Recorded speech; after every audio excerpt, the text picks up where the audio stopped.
Kia ora, shalom. Okay, good evening, distinguished guests, community leaders.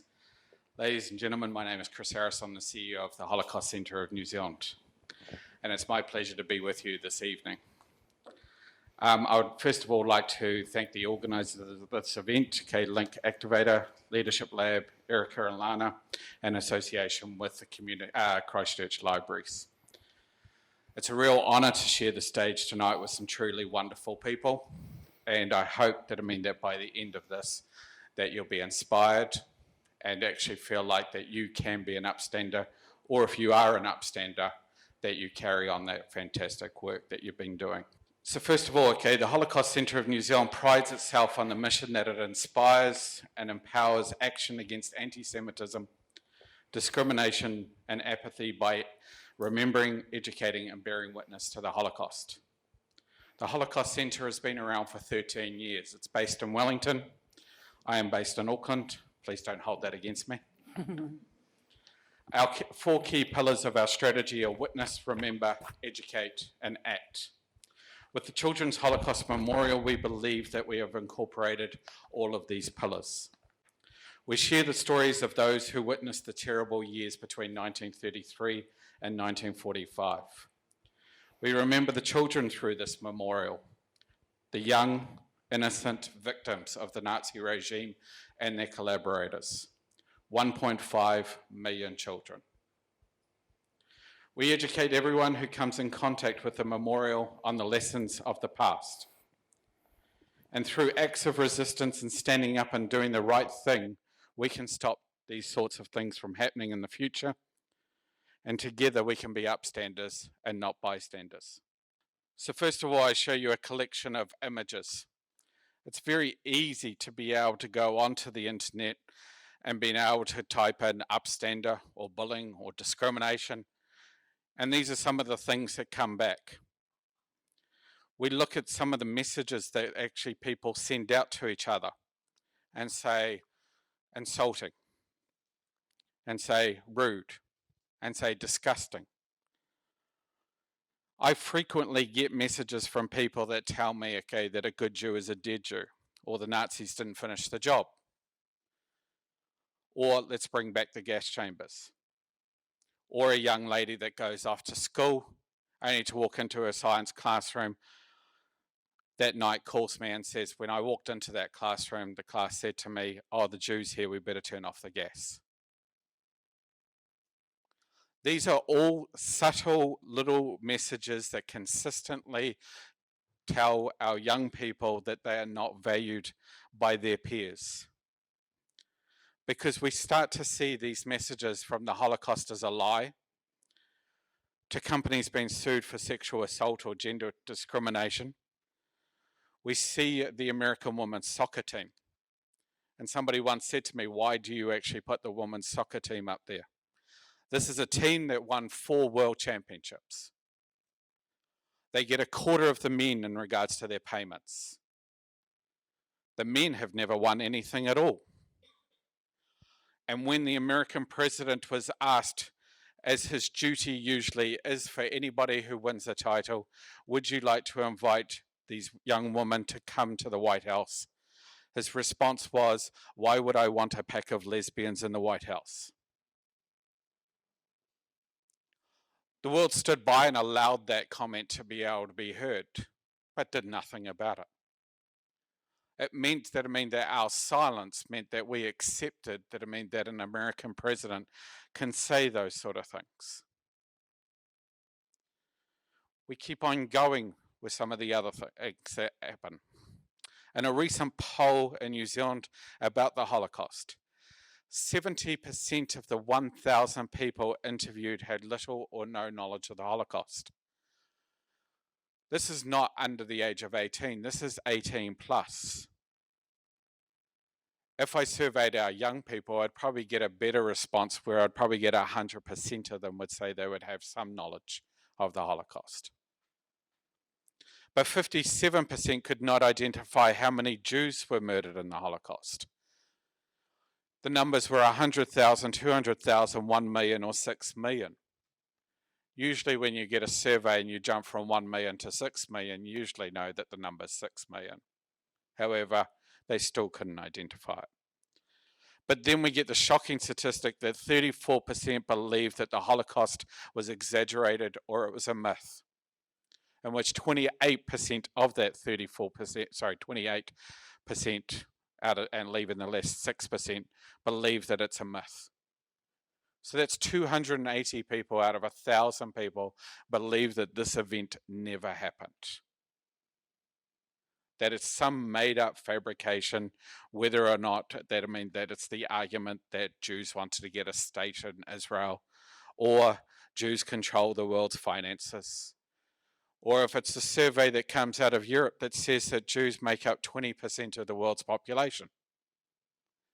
Well, that would make it larger than China, when in reality the statistic is 0.02%.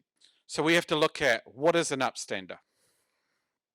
Primo Levi, a Holocaust survivor from Italy, who tragically took his own life in the 1960s because he couldn't cope with actually living through the guilt of actually being a survivor, made it quite clear to us. Monsters exist, but they are too few in number to be dangerous. More dangerous are the common men, the functionaries, ready to believe and act without asking questions. So we have this word upstander. What do we think when we hear this word? A word that is new to our vocabulary? But in reality, we've actually seen examples of this through centuries. People who are willing to do the right thing when faced with prejudice and discrimination. History has taught us that if we do the right thing, it's risky or it's life-threatening. Or if you do it, or as it was described to my son when he was telling about two students who were stealing stuff out of a bag by the teacher, stop being a narc. Yes, you do have to take the risk. Yes, it could be life-threatening. Yes, you could actually be classed as being a narc. But if you're willing to call out prejudice and discrimination, then go ahead and be that narc. That is the right thing to do. Elie Wiesel said, what hurts the victim the most is not the cruelty of the oppressor, but the silence of the bystander, and history tells us that. Society is full of discrimination and prejudice, but it's also full of lack of education or zero education. I used to tell my students when I was teaching that the most powerful weapon in the world was not a nuclear bomb, but it was actually education. Because if we have a good education, we won't do some of the stupid things that our planet has done over the centuries. That doing the right thing and the willingness to stand up and say, no, this is wrong, takes courage. We look here at the event of Kristallnacht on the 9th of November 1938. When society clearly showed that it had picked its side, the bystander, the perpetrator, and the victim are clearly identified. All of society wrapped up in one single image. We don't see the perpetrator carrying heavy guns. We see the victim aimlessly walking along, as we see 30,000 men that have been led off to Dachau, the first concentration camp. We see bystanders standing there taking photographs, cheering and yelling. There's no real abuse that's been thrown at these men.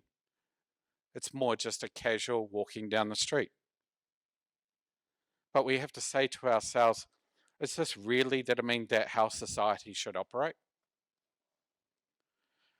We then actually go, oh, it was a different time. It's okay. People didn't know what to do. Well, if that's the case, why do we have 3 individuals right here?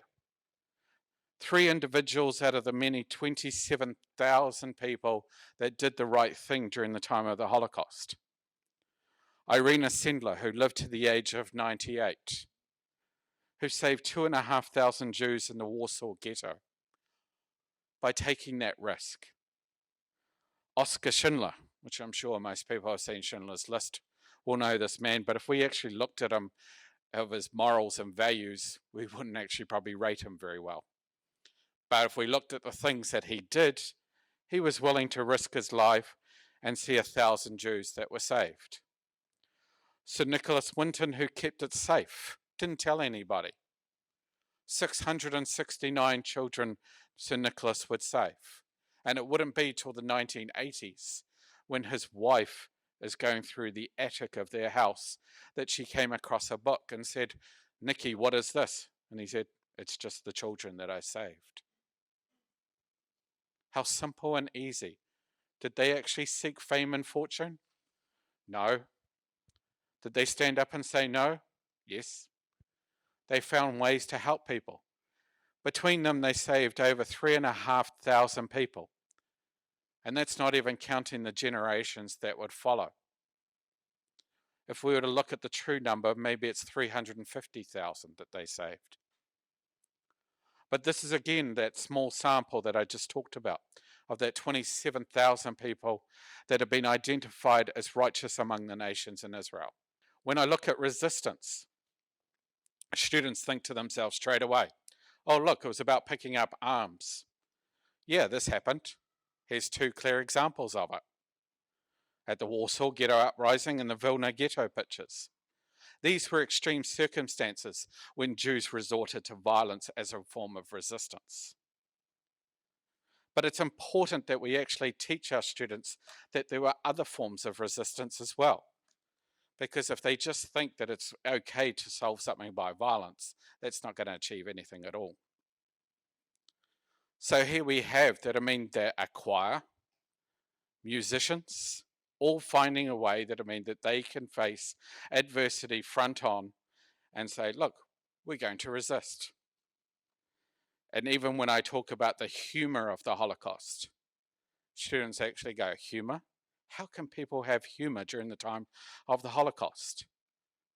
And I talk about the debate between two women that were in the middle of a concentration camp, both starving, but would stay up till all hours of the night discussing about the food and the recipes they made. They would fight continuously over who would make the best matzo ball soup, to one point where they actually got off the barracks and started punching each other. But by the time they went to bed, were they hungry anymore? No. Where people have found humor, they have also kept themselves going. Because they know for themselves that it's about a form of resistance. As we can see that here is the concert, a symphony in the middle of the Warsaw Ghetto, where people played their instruments, starving and hungry, needing to actually try and keep themselves alive, but they did it because they needed to keep the spirits of not just themselves, but everybody else around them. You can't ask for better resistance than that.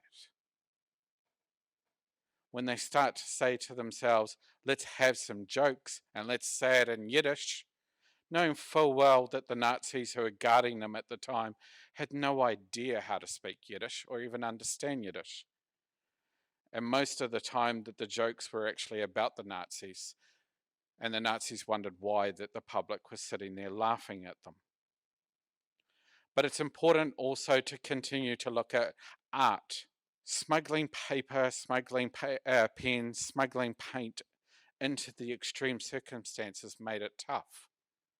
But they did it.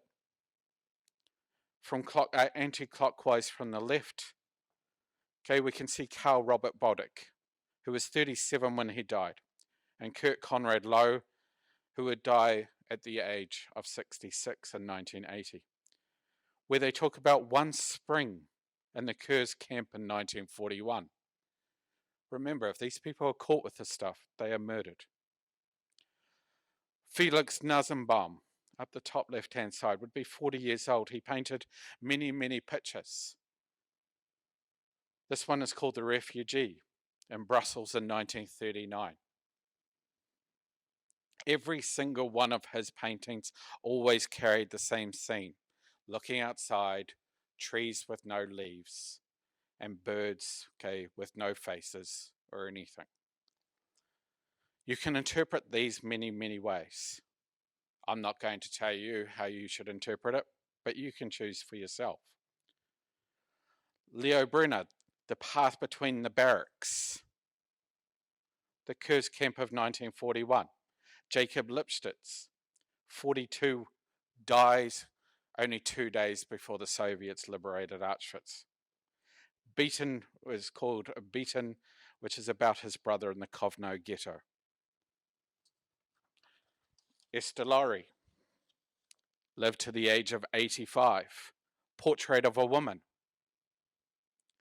It's about herself. She didn't have a mirror, but she decided that it was a good way to actually draw herself. And Pavlov Vantel was 42. The song is over the Theresienstadt ghetto. Some of you may have actually read the book or the poetry, I Never Saw Another Butterfly. Poetry and art books, okay, that are actually found in the Holocaust Center, which talk about Theresienstadt or Terezin, the character cartoon that you can see at the CHM or the Children's Holocaust Memorial out here of the children. One of those includes George Brady, which is the brother of Hannah Brady, who actually did Hannah's Suitcase. We have to look at the modern world also. We can't just focus on the past. I'll show you the lovely smile of Irene Assendler. But we look at these modern day upstanders. Mamala Yusuf, Don Cheatley, and Mariska Hargitay. You may have actually recognized some of these people from Oceans 11, 12, and 13 to SVU and say to yourself, wow, what do they do? Well, all three of them, okay, are modern day upstanders. For those who actually look after, okay, and rise for children, okay, particularly girls, to have an education, to the other two that are actually against child soldiers in Africa. Mariska Hargitay is a commonplace in Africa, where she goes over to actually talk to governments and say to them that, that this is unacceptable to allow 11 and 12-year-olds to be serving in a military. We have to look at what are the attributes to be this upstander. I could stand up here all night and say to you, look, this is what you could do. This is how famous that you could actually be. This is what that you want to have for yourself. It's not all about that, but it's about you saying to yourself, okay, what do I need? I need a support system. I don't say to any student, if they encounter a 6'8" rugby playing player from Christ College, and they are 5'0" and probably 30 kgs dripping wet, that they should say to them, hey, what I think you're doing is wrong. Might not be a positive outcome. But what I say to them is that if they start to collect like-minded people and say, hey, this is wrong for what you're doing, it will isolate. It will stop that offender from actually thinking that they can get away with things. You have to also be able to communicate to others. You must be able to say to others, this is what I believe in, and this is what I expect from you. Because if you can't follow through with the same actions, what sort of message are you sending them? Oh, it's okay. I'll just be interested in this for 2 seconds and then I'll move on. And unfortunately, I'm starting to see that a little bit more, especially with the Black Lives Matter campaign, where I see people that signed up and said, yes, I want to make a difference, but I'll ask them again in 6 months' time, are they still interested in following through that? Because you have to have follow through. The job is not done. Until the job is done, that's when you should be giving up. In the words of Deborah Lipstadt, a Holocaust historian who I was lucky enough to sit down and spend an hour with last year, she told me a number of messages that I would like to pass on to you. Words matter. Be careful with what you say, because the Holocaust actually began with words. It didn't start with action. You need to be prepared to be the unwelcome guest at the party. You need to speak up and address those words when you first hear them spoken. That's challenging. And trying to tell young people is even harder. There are no lone wolves anymore.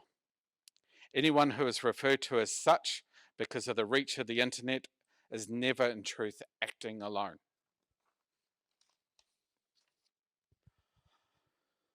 There may be no lone wolves, but you must actually be prepared to be the lone person standing at that time. You can't fight one ism without fighting other isms. Anti-Semitism, racism, okay? A hater is not selective. The time to have stepped up and spoken against the Holocaust was not, okay, when the Holocaust happened. It was the years leading up to it. In the 1930s, that is what happened. Once it reaches genocidal proportions, it's far too late. You can't put out small fires, but one person can put out a small fire, but it's harder to put out a forest fire. So the last couple of things that I'd like to talk about is our Upstander campaign. You'll see that, they're out with the Children's Holocaust Memorial. We tell the memorial's message, but we also tell the young people what they can do to do the right thing. We try to reach them on social media by putting your feet or sitting down, taking a photo, being able to share it. But if you're going to share it, make sure you've checked the values and the attributes, and that's who you want to be. And remember, I am an upstander. What do you stand for? And that's why we've capitalized the U. My name is Michael Bornstein. I'm one of 52 children that survived the Auschwitz concentration camp. The average life expectancy in Auschwitz was 2 weeks, and I lasted for 7 months.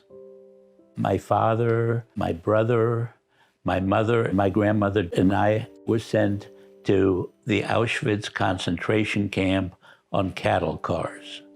The memories basically in Auschwitz are terrible. I was 4 years old at Liberation Day, 75 years ago, but my tattoo is there and I see it every day and it has never left me. There are a few things that I want future generations to know what I learned from the Holocaust. Speaking out is more rewarding than staying silent. I didn't speak about my experiences in the Holocaust for 70 years, but I am glad that I'm doing it now. It helps me stay a little bit more at peace and have closure.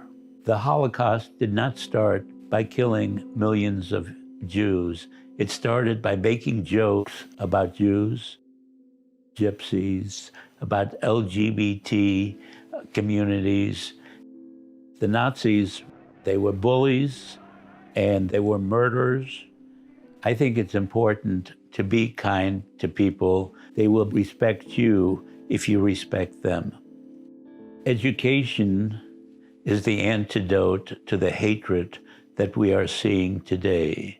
I think people need to understand that bullying and bigotry does not work, and we need to work together. I think it's important to share the truth, learn from the past, and be part of the generation that ends bigotry.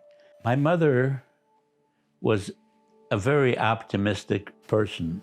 Even in Auschwitz, she had a saying, Gam ze ya'avor. It's Hebrew, it means this too shall pass. So when we speak to kids, they have down days, they're depressed. Even though you're having a dark day, look forward to the future. Things will get better. Think about Gam ze ya'avor. My brother was killed by the Nazis. My father was killed.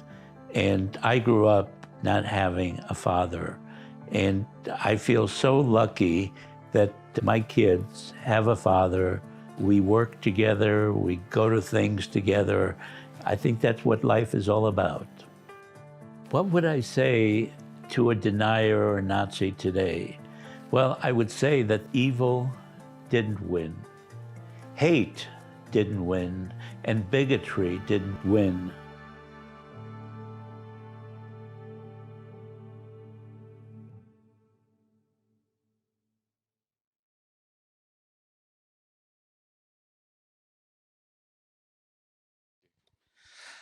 You can see that, that he leaves you with those messages that are so important. And that's from the words of a Holocaust survivor.